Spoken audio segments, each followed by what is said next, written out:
સમજૂતી આપો વૈશાખ નંદન એટલે શું મિત્રો? શું આપેલું છે અહીંયા આપણને? વૈશાખ નંદન એટલે શું? તો અહીંયા ઓપ્શન એ છે ખર, ઓપ્શન બી છે અંગરખું, ઓપ્શન સી છે ગરદપ અને ઓપ્શન ડી છે એ અને સી બંને. હવે મિત્રો ઘણા લોકોની એવી આદત હોય છે કે ભાઈ બે ઓપ્શન આપ્યા હોય એટલે એ લોકો એવું જ વિચાર્યું હશે કે આની અંદર આ બે જવાબ આવશે. તો તમારું શું માનવું છે મિત્રો? કોમેન્ટ બોક્સની અંદર ફટાફટ જવાબ લખી લો કે વૈશાખ નંદન એટલે શું. તો મિત્રો આની અંદર તમે જાણો છો અથવા ન જાણતા હોય તો જાણી લો કે વૈશાખ નંદન નો અર્થ થાય છે ગધેડો. બરાબર, આપણે જે આગળ સમાનાર્થીનો વિડીયો જોયો હતો એની અંદર આપણે તમને આ કહ્યું હતું કે ભાઈ વૈશાખ નંદન એટલે ગધેડો. હવે અહીંયા ગધેડા માટે એ ઓપ્શન એટલે કે ખર આ પણ સાચું છે, આપણે ગધેડાને ખર પણ કહેતા હોઈએ છીએ.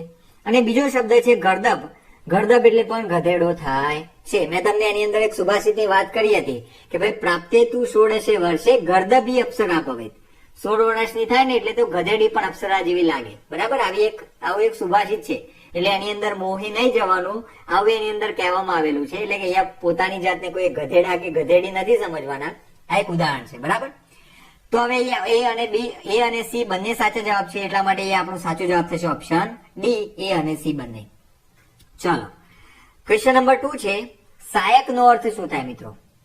ઓપ્શન એ છે બાણ, ઓપ્શન બી છે અંગરખું, ઓપ્શન સી છે અંધકાર અને ઓપ્શન ડી છે દાસ.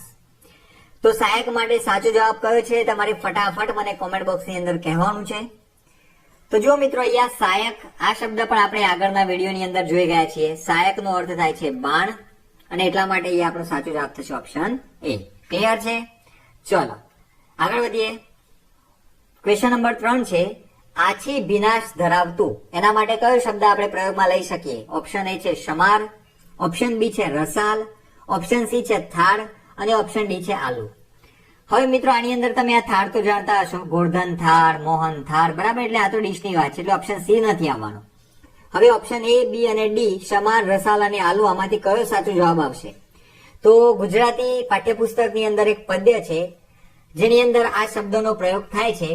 એ પદ્ય કયું છે એ તમારે મને કોમેન્ટ બોક્સની અંદર કહેવાનું છે. કારણ કે મિત્રો ઘણીવાર પરીક્ષાની અંદર પદ્યની પંક્તિમાંથી પણ આપણને ખાલી જગ્યા આપેલી હોય છે. આ પ્રકારના પ્રશ્નો પૂછાતા હોય છે અને એના માટે તમારું એટલું ડિટેલની અંદર વાંચન જરૂરી છે. તો તમારે મને કોમેન્ટ બોક્સની અંદર અત્યારે જ કહેવાનું છે કે આ જે આછી ભીનાશ ધરાવતું એના માટેનો શબ્દ કયો છે? તો કે આલુ શબ્દ છે ઓપ્શન ડી ની અંદર.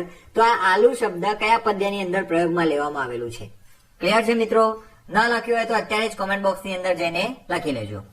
ચલો ક્વેશ્ચન નંબર 4 છે શબ્દ સમજૂતી આપો ધૂની એટલે શું મિત્રો? ઓપ્શન એ છે વનિતા, ઓપ્શન બી છે આપગા, ઓપ્શન સી છે ઊંઘ અને ઓપ્શન ડી છે હોડી. ચલો આની અંદર શું જવાબ આવશે? ધૂની એટલે શું છે? વનિતા, આપગા, ઊંઘ કે હોડી? તો મિત્રો આની અંદર તમને ખબર હોવી જોઈએ કે ધૂની નો અર્થ થાય છે નદી. શું અર્થ થાય છે મિત્રો? ધૂની એટલે નદી. અને અહીંયા નદી માટે બીજો એક સાચો શબ્દ છે ઓપ્શન બી આપગા.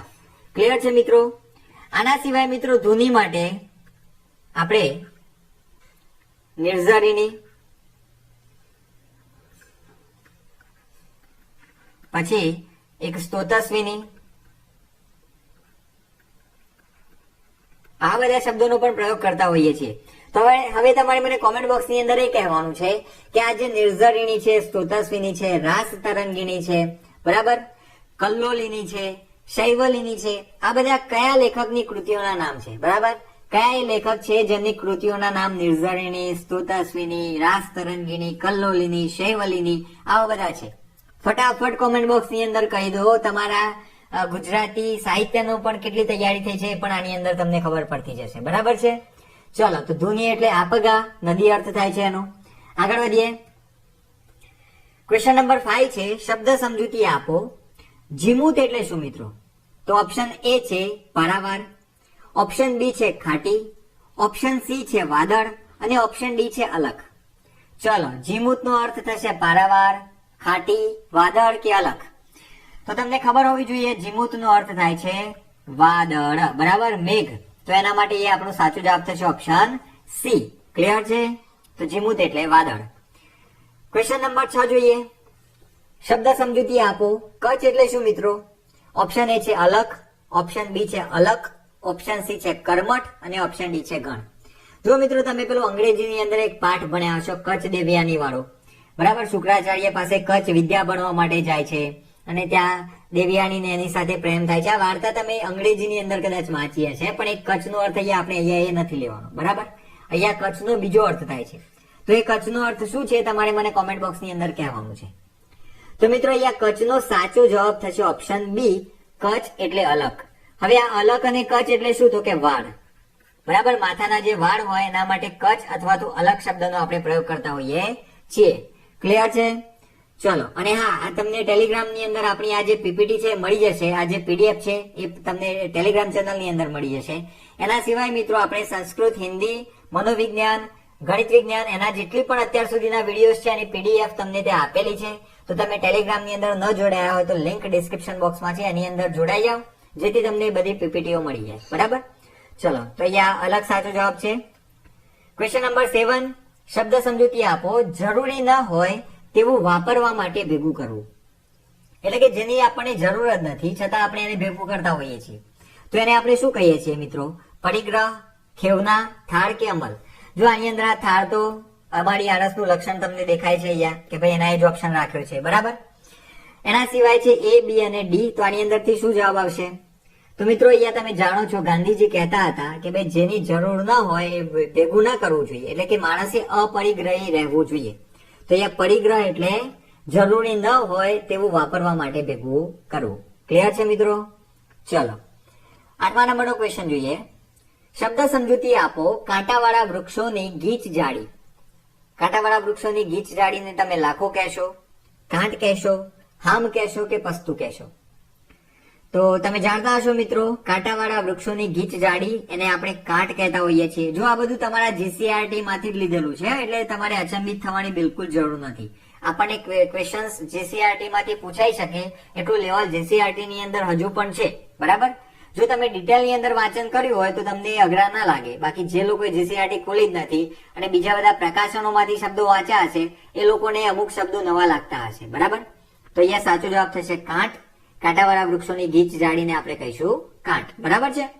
ચલો, 9મા નંબરનો ક્વેશ્ચન. સાંકડો રસ્તો એના માટે કયો શબ્દ છે? તો કે ખાવી, ખસ, રાન કે નેણ. હવે આ જે ઓપ્શન સી છે રાન, આ તો ગુજરાતીની અંદર કવિતા આવે છે એટલે તમને ખબર હશે કે રાનનો અર્થ થાય છે જંગલ. શું થાય છે અર્થ મિત્રો? રાનમાં એવું એક કાવ્ય આવે છે ધ્રુવ કુમાર પ્રબોધનરાય ભટ્ટનું. તો આ રાન શબ્દથી તમે પરિચિત હશો. રાન એટલે જંગલ. બરાબર. એના સિવાય એ, બી અને ડી માંથી કયો સાચો જવાબ થશે તમારે મને કોમેન્ટ બોક્સ ની અંદર કહેવાનું છે. તો અહીંયા સાચો જવાબ થશે મિત્રો ઓપ્શન ડી, નેળ. સાંકડા રસ્તાને આપણે શું કહીશું? તો કે નેળ. બરાબર. તો આવી વસ્તુ આપણને ખ્યાલ હોવી જોઈએ. હજુ પણ મેં એટલા બધા તગડા ઓપ્શન આની અંદર મૂક્યા નથી. પરીક્ષકો શું કરશે? પ્રશ્ન એકદમ સરળ રાખશે, મીડિયમ લેવલનો ક્વેશ્ચન હશે, પણ એના જે ઓપ્શન હોય એવા તગડા મૂક્યા હશે કે તમને 100% એની અંદર કન્ફ્યુઝન થાય. ઘણી વાર તો મિત્રો આપણને સામે જોયેલો શબ્દ લાગતો હોય અને એવા શબ્દની અંદર કન્ફ્યુઝન થાય. પરીક્ષાની અંદર એવું નથી હોતું કે દરેક વાર પેપર અઘરું હોય છે અથવા તો બહુ બધા એકદમ હેલ્ધી ક્વેશ્ચન્સ પૂછ્યા હોય છે, એવું નથી હોતું. પણ એની અંદર જે ઓપ્શન્સ હોય છે એ હેલ્ધી હોય છે, જે તમને બહાર બીજી જગ્યાએ જોવા મળતા હોતા નથી. બરાબર. એક્ઝામ્પલ તરીકે તમને પરોનો શબ્દ પૂછ્યો હોય.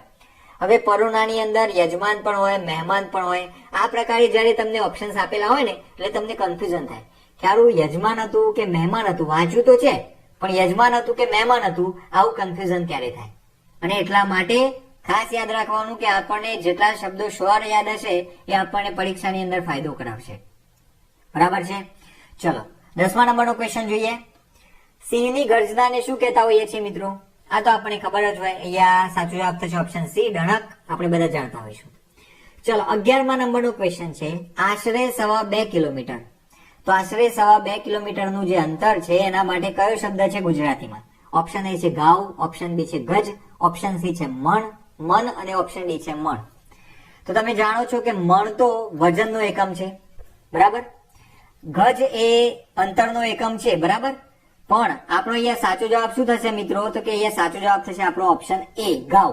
કારણ કે અહીંયા આપણને 2.25 કિલોમીટરનું અંતર કહ્યું છે. બરાબર. બાકી આ જે ગજ છે એ પણ અંતર માપવા માટેનો એકમ છે. પેલો પૃથ્વીરાજ મૂવી તમે જોયું હશે, અથવા તો પૃથ્વીરાજને જે પેલા કયા છે એમના મિત્ર, હું નામ ભૂલી ગયો, એ કહે છે ને કે ભાઈ 4 ગજ 24 ગાઉ એવું કઈક એનું કઈક આખું અંતર આપે છે કે આટલા દૂર સુલતાન બેઠો છે, મત ચૂકો નિશાન. બરાબર, કોઈને યાદ હોય તો કોમેન્ટ બોક્સ ની અંદર કહેજો કે આ કે શું પંક્તિ છે. તો એની અંદર આ ગજ શબ્દનો પ્રયોગ થાય છે કે ભાઈ આટલા ગજ દૂર છે સુલતાન, તમે નિશાન ચૂકતા નહીં. તો અહીંયા સાચો જવાબ થશે મિત્રો ગાઉ. બરાબર, ગાઉ એટલે 2.25 કિલોમીટર. હવે આની અંદર ટ્વિસ્ટ કરીને ક્વેશ્ચન એવો પૂછાઈ શકે કે ભાઈ ગાઉની અંદર કેટલું અંતર હોય છે? તો આપણે ખ્યાલ હોવો જોઈએ 2.25 કિલોમીટરનું અંતર હોય છે. ચલો 12મા નંબરનો ક્વેશ્ચન જોઈએ.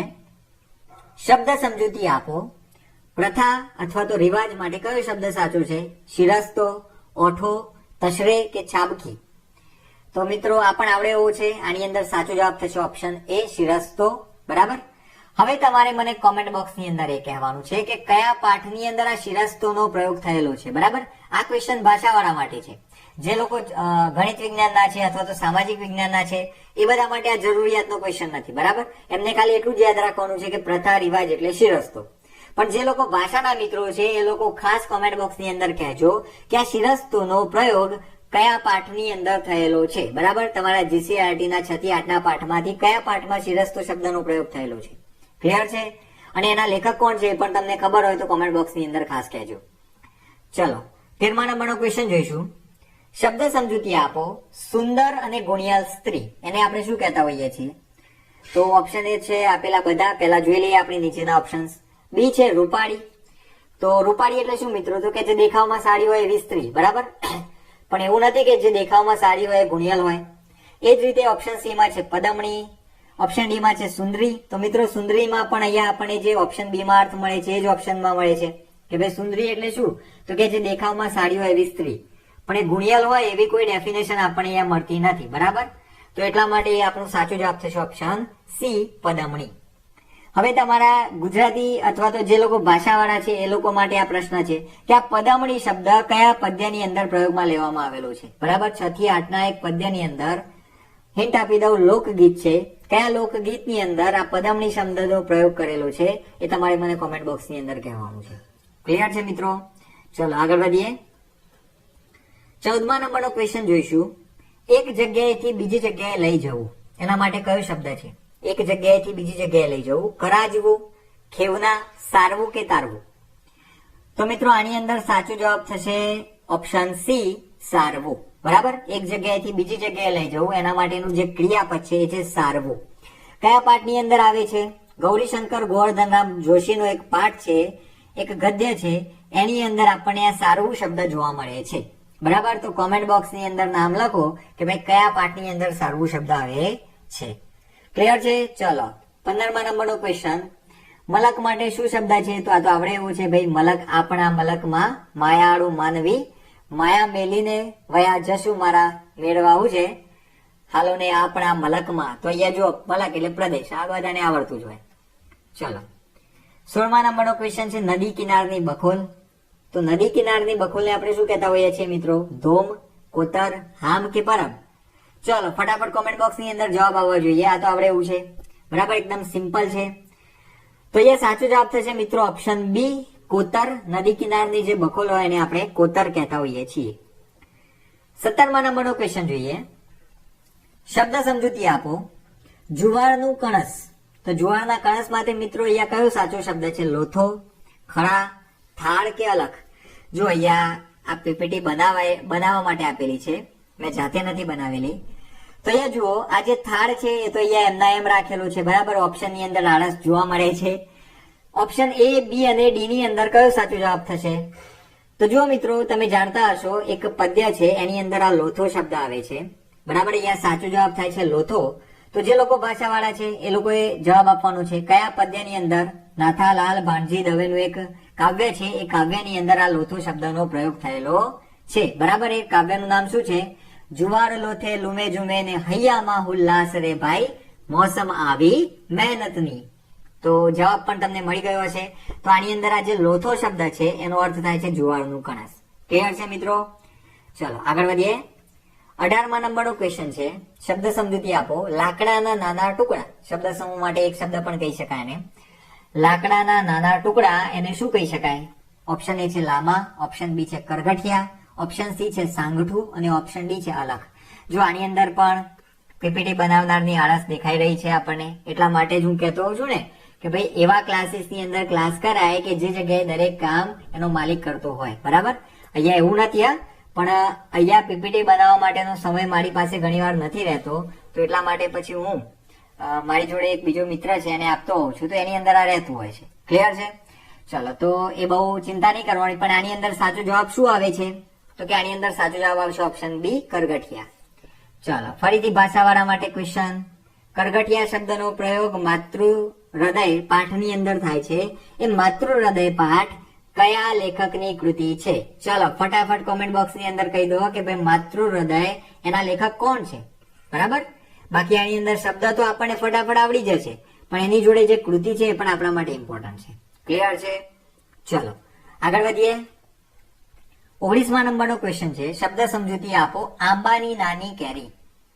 આંબાની નાની કેરી પારાવાર, ખાટી, મરવો કે અલખ? જુઓ ભાઈ, આ અલખ અહીંયા ફરીથી આવે છે.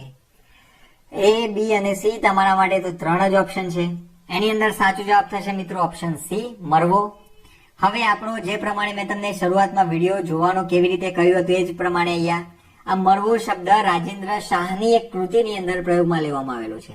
પદ્ય છે અને તમારા જીસીઆરટી ની અંદર પૂરક વાંચનના વિભાગની અંદર આવે છે. આટલી હિન્ટ મેં તમને આપી દીધી. હવે જે લોકો ભાષાની તૈયારી કરતા હોય એ લોકોને ખબર હોવી જોઈએ કે આ મરવો શબ્દ કઈ જગ્યાએ પ્રયોગમાં લેવામાં આવેલો છે, બરાબર. જે લોકો ખરેખર સિન્સિયરલી મહેનત કરી રહ્યા છે, જે લોકોએ ખરેખર વાંચન કર્યું છે, ઈમાનદારીથી મહેનત કરી છે, એ લોકો કોમેન્ટ બોક્સની અંદર લખશે કે આ મરવો શબ્દ કઈ કૃતિની અંદર પ્રયોગમાં લેવામાં આવેલો છે, બરાબર છે. ચલો નેક્સ્ટ 20મા નંબરનો ક્વેશ્ચન જોઈએ. શેરડીના સાંઠાનો નાનો ટુકડો. તો સાંઠો, કાતરી, લામા કે ખમાર? તો અહીંયા મિત્રો સાચો શબ્દ થશે, આ સાચો જવાબ આપણો થશે ઓપ્શન બી, કાતરી. આપણે આ એકદમ ઇઝીલી સમજાયો છે, બરાબર. હવે મિત્રો ચલો તમારા માટે ફરી એક ક્વેશ્ચન કોમેન્ટ બોક્સની અંદર લખવા માટેનો ક્વેશ્ચન શું છે? તો કે આ કાતરી શબ્દનો પ્રયોગ કોની કૃતિમાં છે? સુરસિંહજી તખ્તસિંહજી ગોહિલ એટલે કે કલાપીની એક કૃતિ છે, એક ખંડ કાવ્ય છે, એની અંદર આ કાતરી શબ્દનો પ્રયોગ થયેલો છે, બરાબર. તો તમારે મને કોમેન્ટ બોક્સની અંદર કહેવાનું છે કે આ કાતરી શબ્દ કલાપીની કઈ કવિતાની અંદર, કયા પદ્યની અંદર ઉપયોગમાં લેવામાં આવેલો છે, બરાબર. મેં તમને કહી દીધું કે ભાઈ ખંડ કાવ્ય છે, એમનું કયું ખંડ કાવ્ય છે તમારે મને કોમેન્ટ બોક્સની અંદર કહેવાનું છે. ક્લિયર છે મિત્રો? તો આટલા ડિટેલની અંદર આપણો અભ્યાસ હશે તો આપણે ટેટ 2 માટેના યોગ્ય કેન્ડિડેટ છીએ એવું આપણે માનવાનું. ક્લિયર છે મિત્રો? ચલો હવે આ પીપીટી હેન્ડઆઉટ હું તમને આપણી ટેલિગ્રામ ચેનલની અંદર આપી દઈશ. એના સિવાય પણ મિત્રો આપણે હિન્દી, સંસ્કૃત, મનોવિજ્ઞાન, વિજ્ઞાન આ બધા જે ટોપિકના અલગ અલગ આપણે જે વિડીયોઝ મૂક્યા છે એના પીપીટી હેન્ડઆઉટ્સ તમને ટેલિગ્રામ ચેનલમાં આપી ચૂક્યા છીએ. તો હજુ સુધી ન જોડાયા હોય તો ટેલિગ્રામ ચેનલની અંદર જોડાઈ જાઓ. ગુજરાતના ખૂણે ખૂણાના વિદ્યાર્થી સુધી આપણે એકદમ મફતની અંદર અને એકદમ પ્રીમિયમ કન્ટેન્ટ આપતા રહીએ, બરાબર છે મિત્રો. તમે આપણા જૂના વિડીયોઝ જોયા હશે, જે કન્ટેન્ટના વિડીયો છે, તો તમને ખબર પડી હશે કે ભાઈ ક્લાસીસની અંદર પણ ન મળે એવું મટીરિયલ આપણે એની અંદર આપવાનો પ્રયાસ કરેલો છે. તો હજુ પણ વધારે સપોર્ટ કરશો તો આપણે આપણો સેટઅપ પણ બદલીશું અને તમારા માટે જ આપણે એકદમ પ્રીમિયમ કન્ટેન્ટ લાવતા રહીશું. તો મળીશું નેક્સ્ટ વિડીયોમાં. Thank you very much.